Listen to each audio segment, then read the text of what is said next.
Hello, and welcome to the Runaway and Homeless Youth Prevention Demonstration Program pre-application webinar. My name is Chris Holloway, and I'm a program manager in the Family and Youth Services Bureau's Division of Runaway and Homeless Youth. Next slide, please.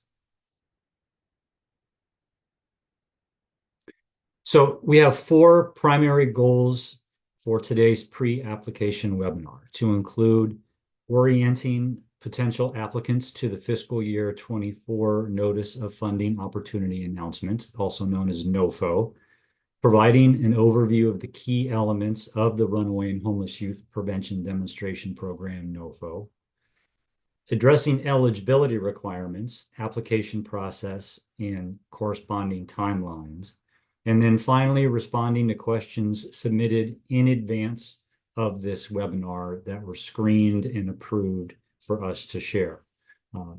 This is not a webinar where we'll have contact with one another. I won't be able to take questions. The chat is disabled. This is really just a linear presentation for me explaining to all of you who are participating today some of the key elements of the webinar and to focus on these four goals that you see on the screen. Next slide, please. So who is eligible to apply?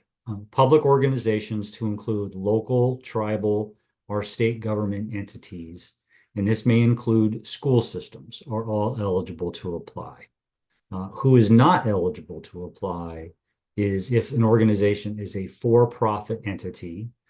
This includes for-profit universities and colleges, individuals, whether they are domestic or foreign organizations. So you as a private person cannot submit an application. You have to have a legitimate nonprofit organization to apply.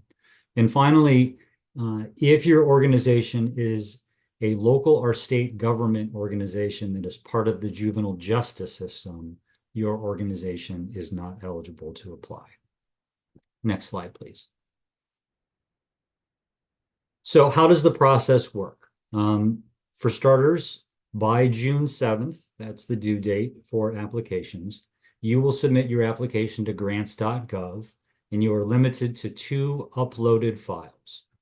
The required standard forms detailed on page 28 of the NOFO. So this includes the SF or standard form 424, disclosure of lobbying activities, key contacts, lobbying forms, project performance site location.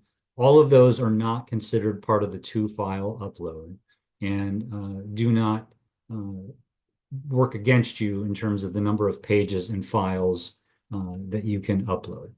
Your application will be screened for eligibility to make sure it meets basic requirements. So if you've asked for more money than what is set as the maximum, if you are an individual, or if there are other issues with your application, that application may be screened out and not eligible to move forward to the merit review. We will conduct a merit review of all applications deemed eligible using the stated criteria, which we'll cover briefly in a few moments. The criteria correspond to the program description in the project narrative sections in the NOFO. And you'll hear me throughout this presentation focus on those 2 elements, the program description and project narrative, as being critical for your understanding of the requirements of the program, as well as what's expected of you in terms of what you should include in your application. An important note here is the merit review results are not the only factor we will use when making decisions. Lastly, we plan to make award notices sometime in late summer 2024. Those who are not selected for funding may get their notice slightly later than that, could be September, early October, depending on how long it takes us to process awards. Next slide, please. So let's talk a little bit about the notice of funding opportunity. It's important. Every page is important in the NOFO. So you should pay close attention to all the directions, all of the information provided. but there are three critical sections you should be aware of when preparing your application. First is the program description. This is essentially what the program looks like. This is our ideal version of an implemented program. And this is where we provide you details about the important components and requirements. Secondly is the project narrative. Here, this is where we shift. This is the directions we are giving you for telling us how you will implement the program. So in other words, we want you to explain to us how it is that you're going to meet the program requirements or the program description in the first section. We're going to give you specific details, or we have given you specific details in the project narrative about what you should say to us in terms of implementing the program in your application. And then finally is merit review. This is how we're going to evaluate your application. These are the factors that we will weigh against the program description in the project narrative. However, it's important. You should not develop your application solely on the evaluation criteria.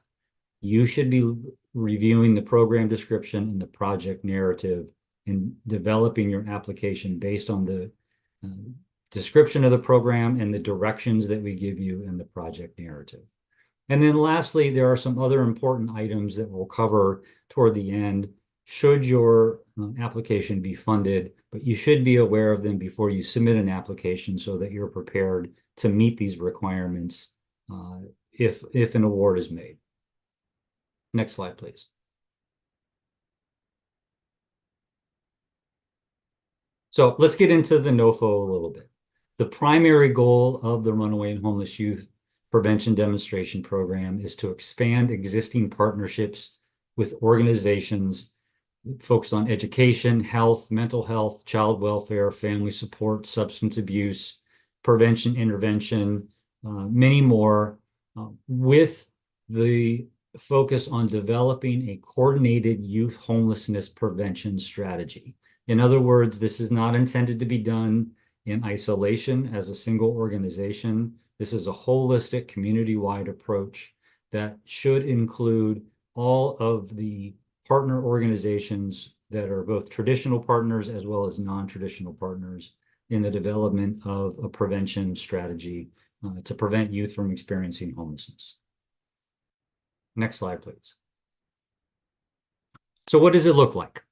Going back to a few slides, over the next couple of slides and in the NOFO itself, under the heading of program description, this is where we provide you details about the important program components and requirements.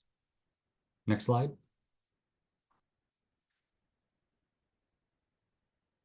The objectives of the program, secondary goals, however you would like to define the RHY Prevention Demonstration Program, include identifying young people at risk of experiencing homelessness, designing and developing a comprehensive community-based plan to prevent youth homelessness, promoting equity in the delivery of services, implementing prevention services for youth and young adults who are at risk of homelessness and their families, and then evaluating the implementation of the prevention services and interventions that you lay out in your plan.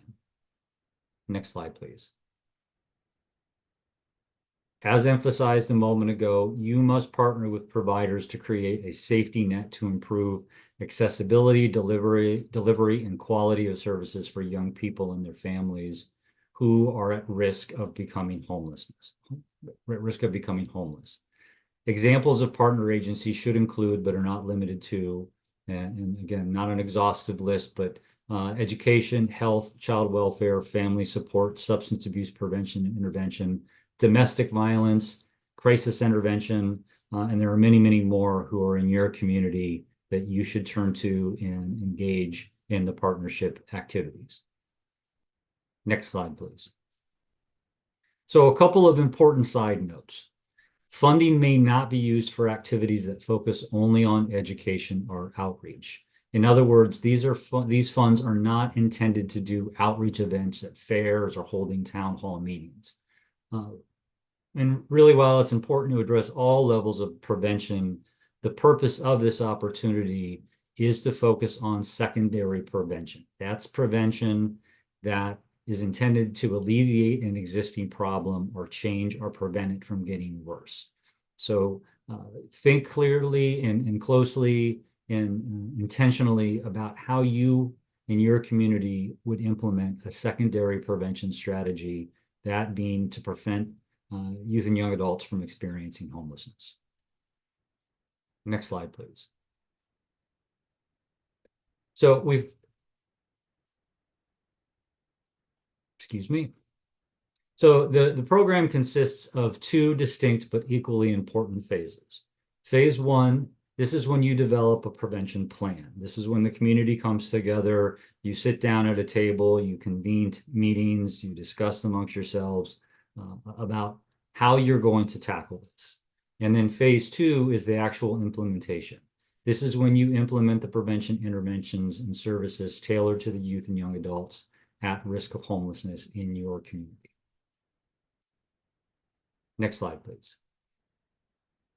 As previously stated, you'll have 6 months from the start date of the award to create a prevention plan. The planning process is expected to lay the groundwork for program implementation, thus providing a framework for the interventions and services you will utilize during the implementation phase. Upon completion of the prevention plan, you will submit your plan to FISB for review and approval. Next slide, please. During the 6-month planning phase, the prevention plan developed must do the following. Identify community partners you will work with during the project. Your partners will help you identify youth and young adults at risk of experiencing homelessness or housing instability. You will work with your partners, youth and young adults, and others to develop a shared definition of prevention of youth homelessness in your community. You'll identify and assess the needs of youth and young adults who are at risk of experiencing homelessness or housing instability. Your plan must explain which youth are eligible to receive the prevention services. Your plan must explain how you will make referrals for emergency shelter and other housing options in cases where prevention efforts are not successful. We want to emphasize how important this particular element of the planning process is and the implementation process is, because not all prevention strategies will be successful. And the expectation is that you will have a plan in place to provide young people with shelter and other housing options in the event that prevention effort was not successful. And then finally, during your planning, you want to ensure you deliver prevention services that are equitable and reduce disparate outcomes for the following populations, to include youth of color, youth who identify as lesbian, gay, bisexual, transgender, queer, and or questioning intersex, asexual, two-spirits, tribal youth, if you're serving a community with in tribal regions of the country, as well as other underserved youth who are at risk of homelessness or housing instability. Next slide, please. You and your partners must develop the prevention plan in partnership with youth and young adults who have lived experience of homelessness or who are at risk of homelessness or housing instability. You may consider a partnership with a local youth action board or youth and young adults who are employed or otherwise compensated by your agency to meet this requirement.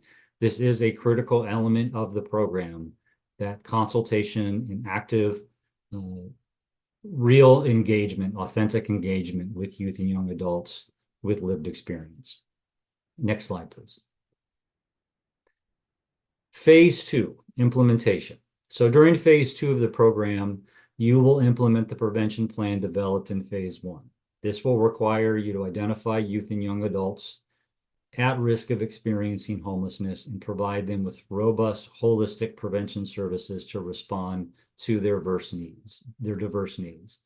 And your prevention interventions and services must include, so there's not any flexibility here. You must include flexible cash assistance to prevent episodes of homelessness and increase housing stability. This is a promising practice.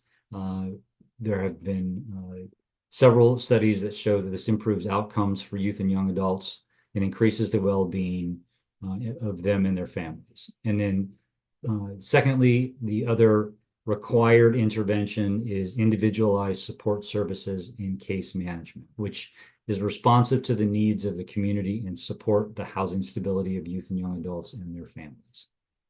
Next slide, please. In addition to the flexible cash assistance and individualized supportive services and case management, you may also elect to implement and evaluate additional prevention services so long as they are measurable, responsive to the needs of the community, and are designed to prevent youth from experiencing homelessness or housing instability. Funding under this award may be used to provide direct services that support the prevention of homelessness for youth in families of youth at risk of homelessness. Funding may not be used for the sole purpose of supporting primary prevention activities such as community education and outreach. It's here twice because we want to emphasize how important that point is. As required by the prevention plan, the RHY PDP grant recipient, you, if you are fortunate enough to receive funds, must implement a referral strategy to connect youth and young adults who need immediate access to shelter, short-term housing, longer-term housing, and counseling services in the event prevention efforts are not successful. Again, I say that multiple times in the presentation because it's an important component of the delivery of services under this funding. The referral strategy should prioritize referrals to youth-specific emergency shelter, short-term shelter, and counseling services like our Runaway and Homeless Youth Basic Center program, Transitional Living program, or maternity group homes. If those are not available in your community, they should be youth-specific emergency shelters, short-term shelters, and counseling services that are consistent with those programs, BCP, TLP, or an MGH, and meet the needs of young people who are experiencing homelessness. Next slide, please. Your prevention plan must include a plan to provide safe, inclusive, and culturally responsive spaces and services for all youth, including youth facing disabilities, youth of color, youth who identify as LGBTQIA2S+, and youth from other underserved populations. Also, you must be inclusive of the language access needs of youth and their families. Next slide, please. Two other important pieces of information should you receive funding under this award. You will be required to participate in the federal evaluation.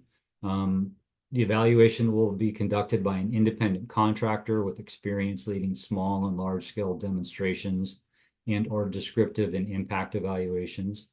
Also, you'll be required to participate in technical assistance. So you're going to work cooperatively with the technical assistance providers, your federal project officer, and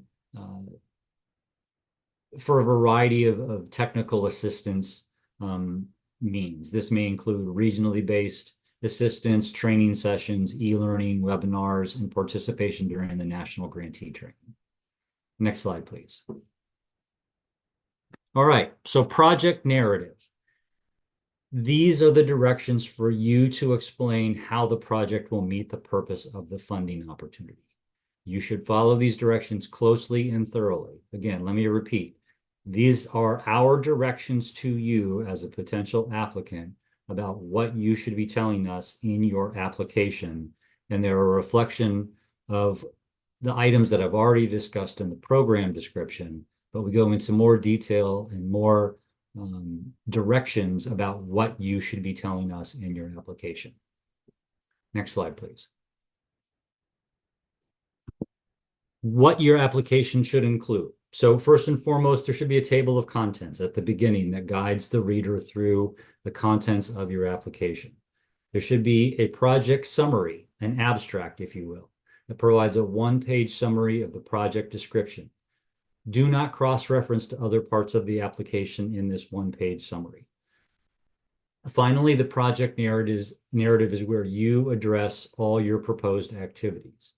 It's a critical section of your application, which we evaluate and rank against other applications using the merit review criteria. Remember that the substance and measurable outcomes are more than length. We are particularly interested in project narratives that convey strategies for achieving intended performance. Next slide, please. So among the required components of the project narrative, and this is not exhaustive, but I want to give you some more detailed overview of the various sections that you will be expected to respond to. Geographic location. This is where you're telling us the precise physical location of your project and boundaries of the area you will serve. If you will include any subrecipients, if your projects will serve the geographic areas included in other locations. Is this a state effort? Is this a local effort? Is this a county effort? Where are you going to provide services? Need for assistance. We want to know what's the problem that you plan to solve. These problems could be physical, economic, social, financial, institutional, many others. To do so, we want you to demonstrate a need, including the nature and scope of the problem. You may provide supporting documentation, such as letters of support and testimonials in the application appendix. Include any relevant data based on planning, studies, or needs assessment. You may refer to them in the endnotes or the footnotes of your application. Use demographic data and participants or beneficiary information where you can. Give us the specific details about who it is that you're going to provide services to. Under the approach, outline your action plan. Describe the scope and detail of how you will accomplish your proposed project. Account for all functions or activities you identify in your application that correspond with the program description that we've previously discussed. In the organizational capacity section, provide the following information for your full project team, including the applicant organization and any cooperating partners, contractors, and subrecipients. So this means we want to know evidence that your team has the relevant experience and expertise needed to carry out the project. Describe your team's experience with administering, developing, implementing, managing, and evaluating similar projects. And finally, provide evidence that your team has the organizational capacity to fulfill their roles and functions effectively. For a project performance evaluation plan, we want to know how you will evaluate your project's performance and how it will contribute to continuous quality improvement. This shouldn't be stagnant. This should be ever evolving, and you're telling us how it is that you're going to do that quality review and quality improvement process. Logic model. You must submit a logic model for designing, managing, and evaluating the project. And I'll talk a little more detail about that momentarily. Project sustainability plan. What happens when the money runs out? The federal funding is only 3 years. How are you going to sustain key elements of the project after that 3-year budget and project period? Speaking of budget, we want to see a line item budget and budget justification that supports the information you provide in the standard SF424 and how it will support all of the activities that you propose in your application. Next slide, please. So I'm going to, in the next couple of slides, cover again some of those key project narrative components, some in more detail, fleshing out some of these concepts a little bit more. With respect to the need for assistance, again, tell us what problem you are trying to solve. Explain in your application if the problems you are trying to solve are related to social issues, institutional issues, something else that's going on in your community. Tell us why you need the funding. What's the scope of the problem?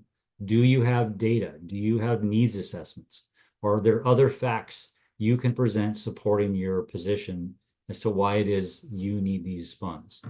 Finally, who will be the recipient of the services?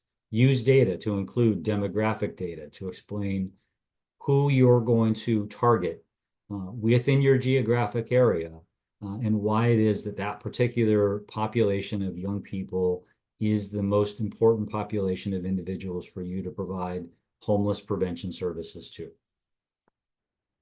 Next slide, please. In the approach section, we want to hear about your previous efforts to develop prevention and intervention services to prevent youth from experiencing homelessness, and what were the outcomes of those efforts. Your description should include information about the successes or challenges you experienced.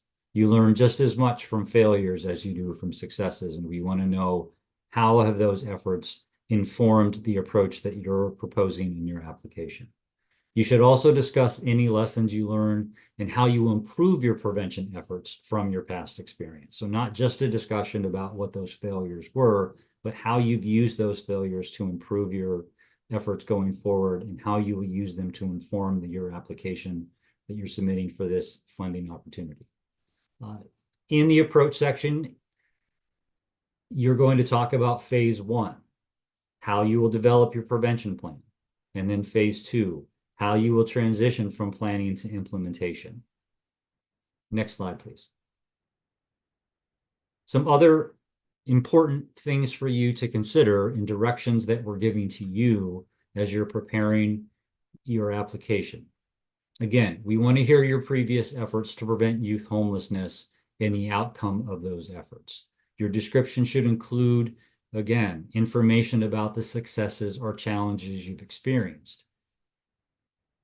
But we also want to know how you will develop the prevention plan and define prevention, how you'll include your partners in developing your prevention plan, how you will engage youth and young adults with lived experience during planning and implementation, how you'll identify and assess the needs of youth and young adults your program will serve, how you'll promote equity for both youth and young adults from underserved groups, and how you'll make referrals for emergency shelters and or other housing options in case your prevention efforts are not successful.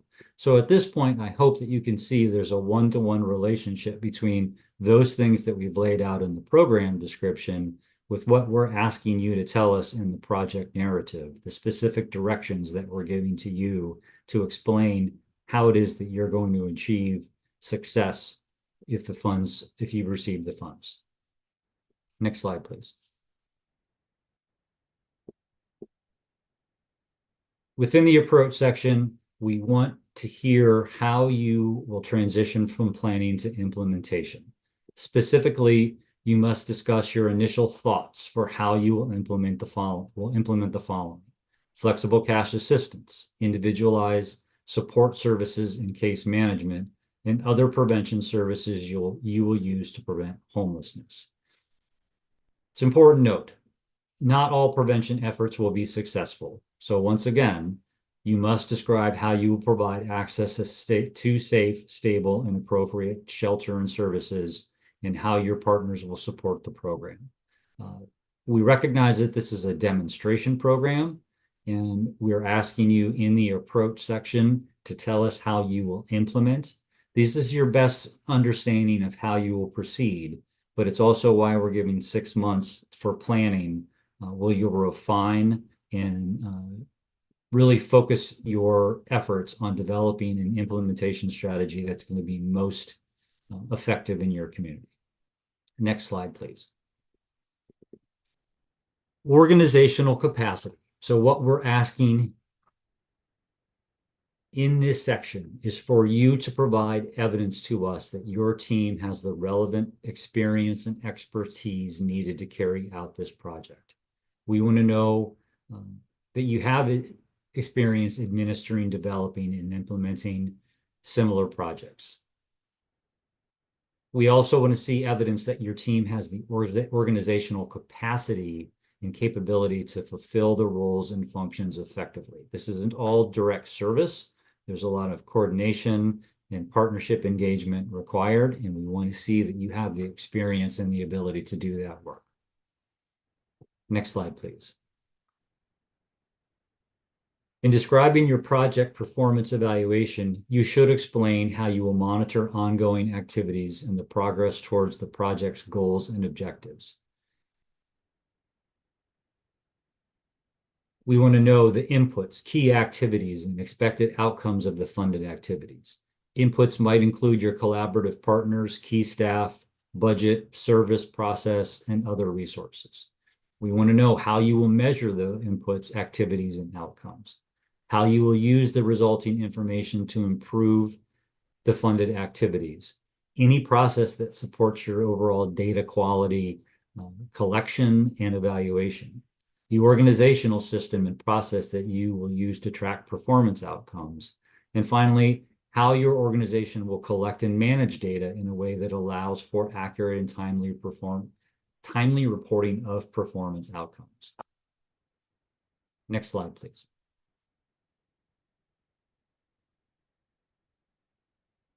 You're required to submit a logic model, which is a diagram that does three things. Presents how inputs drive activities to produce outputs, outcomes, and the ultimate goals of the proposed project. Explains the links among the project elements, and targets the identified objectives and goals of the project. The description of your logic model must include details about the program's inputs, such as additional resources, organizational profile, collaborative partners, key staff, or budget. It must include a description of the target population, such as the individuals to be served and their identified needs. You must have a description and a linkage with the activities, mechanisms, and process, such as evidence-based practices, best practices, approach, key intervention and evaluation components, and continuous quality improvement efforts. You'll link that to the outputs, which include the immediate and the direct results of program activities. This will link to outcomes, which include the expected short and long-term results the project is expected to achieve. These are typically described as changes in people or systems. Finally, project goals such as overarching objectives and reasons for proposing the project must be linked throughout the logic model. So in other words, you must describe how the proposed activities, inputs, and outputs will link to outcomes associated with preventing youth from experiencing homelessness. Next slide, please. In your application, you must provide an approach to project sustainability that is effective and feasible and describes the key people and organizations whose support you will require, the types of alternate support you will require to maintain the project, and if the proposed project involves key project partners, how you will maintain their cooperation or collaboration after federal funding ends. This is a demonstration initiative. As I noted previously, it's 3 years, 36 months. We don't intend to fund beyond those 3 years, and so you must have a plan in place and tell us in your application how you will continue to support this initiative beyond the budget and project period. Next slide, please. So you're obviously going to detail how you are going to achieve all of the project narrative requirements. You're also going to give us a budget, and you're going to detail that budget, and that detail must explain that costs are necessary, reasonable, allowable, and consistent with your project's purpose and activities, how you'll calculate your costs in a way that's clear and repeatable, how funds are restricted. There are certain things you can and cannot do with these funds. I had mentioned previously, you can't use them for primary prevention exclusively. And there are more policies and information in the NOFO about limitations on the use of funding, and I encourage you to take a look at those limitations. And then finally, you are required to include the cost of sending at least one person to attend the annual in-person Runaway and Homeless Youth National Grantee Training. That typically happens in the fall of each calendar year. Next slide, please. Merit review. So this is where we set standards for how your application will be evaluated.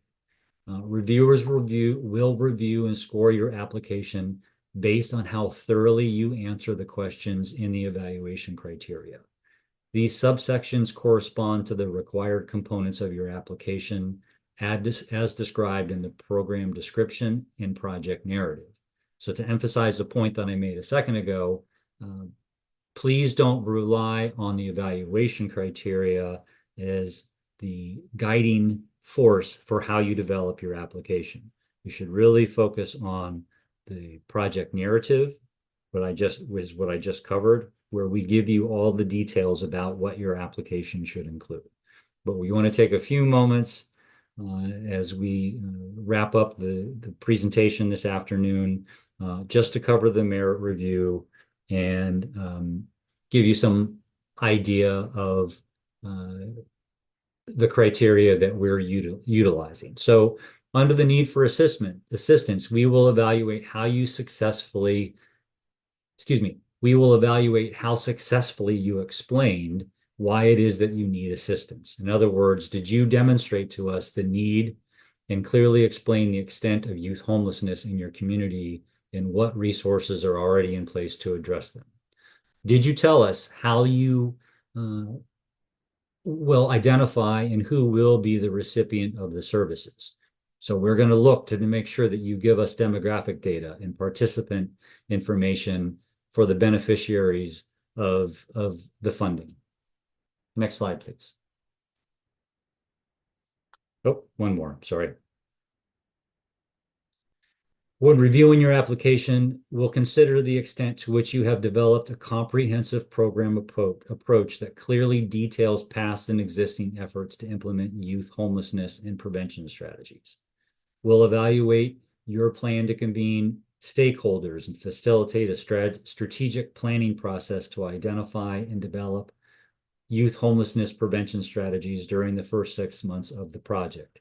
And we'll look to see how well and how thoroughly you've explained how you will involve youth and young adults with lived experience in your planning, design, implementation, in the program improvement process. Next slide, please.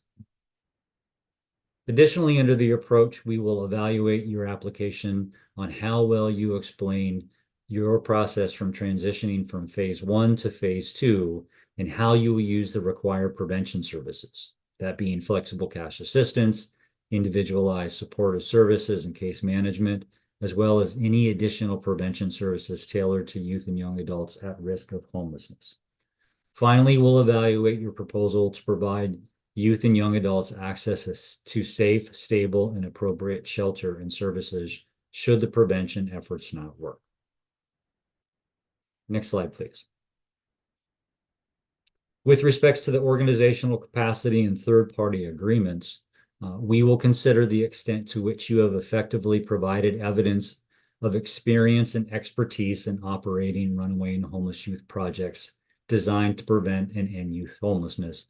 And we'll consider the detail and the scope of work to be performed through third-party working relationships, subrecipients, subcontractors, and other cooperating entities.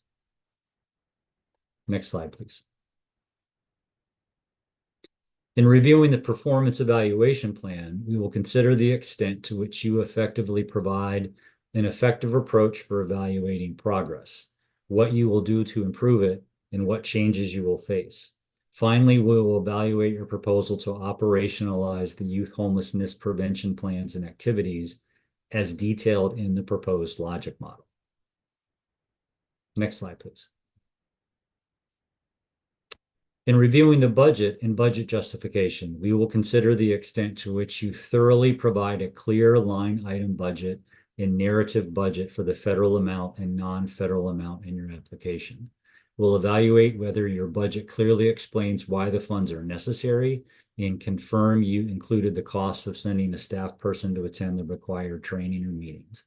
We will also evaluate how much you said it will cost your organization to run the project.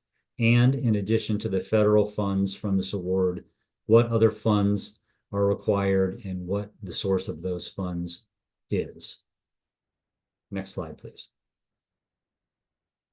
In reviewing your sustainability plan, we want to know how you will sustain this project, to include how you'll look for and secure diverse funding, retain staff, and continue supporting the program once the federal funds have ended. Next slide, please. In reviewing and you're ensuring equity, we want to know how you promote equity for youth and young adults from underserved groups, as it is detailed in the program requirements and project narrative. Next slide, please. So these next couple of slides aren't necessarily relevant to your application in the sense that they're not things that you need to be immediately responsive to. However, should you receive funding, you will be required to comply with specific reporting and administrative and national policy requirements. Also, you should carefully review the key definitions related to this NOFO available on the FISB website. And a link is provided at the bottom of page 44 on the NOFO, or in the NOFO, excuse me. Next slide, please. So if you receive an award, you will be required to meet the national program and administrative requirements. This includes everything associated with HHS grants policy statements, equal treatment of faith-based organizations, and an extensive list of RHY program administration requirements to include staff safety, background checks,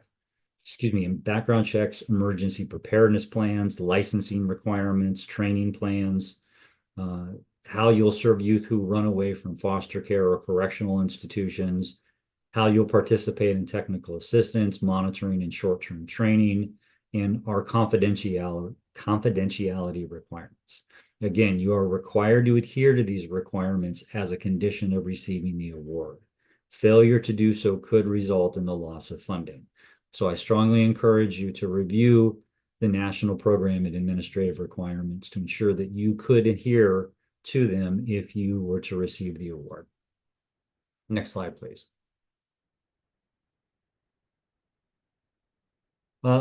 If you are successful, you will have to submit financial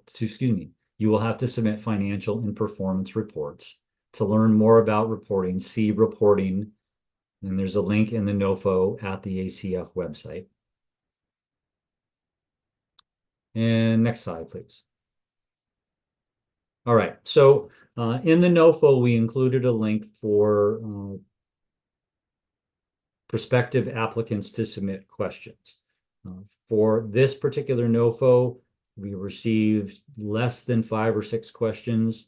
Most of them focused on the same questions. So the two questions that we're going to cover here really are a mishmash of all of the different questions that we received. So the question or culmination of questions was, for flexible cash assistance, is there any guidance about how much of the budget this should be? Is there a cap per family? Can a family receive multiple instances of flexible cash assistance? And our response is there are no established requirements for flexible cash assistance. Your program should determine how the cash assistance requirement will be administered during phase 1 and will be required to provide a detailed description of the process when submitting your prevention plan for review. Next slide, please. Is there a minimum number of participants to be served annually? And the response is no. There is no minimum number of participants your program must serve annually. As with the previous question, these are details that you should plan to flesh out during the 6 months of the planning phase. And certainly in your application, you should discuss how it is that you're going to make decisions about number of participants and preliminary thoughts about the implementation of flexible cash assistance. Next slide, please. All right, so that's it. We've covered the Runaway and Homeless Youth Prevention Demonstration Program Notice of Funding Opportunity announcement over the past 45 minutes. After a few days, a recording of this PowerPoint will be available on rytac.net. That's RHYTTAC.net. You can navigate to RYTAC and there will be a obvious place where you can pull the recorded version of this webinar down, go back and listen to any section that you feel necessary. And with that, we'll close out for today. Thank you all for your participation. I hope this information was valuable, and I look forward to seeing all of your applications, again, with a reminder that the due date is June 7th, 2024. Thank you.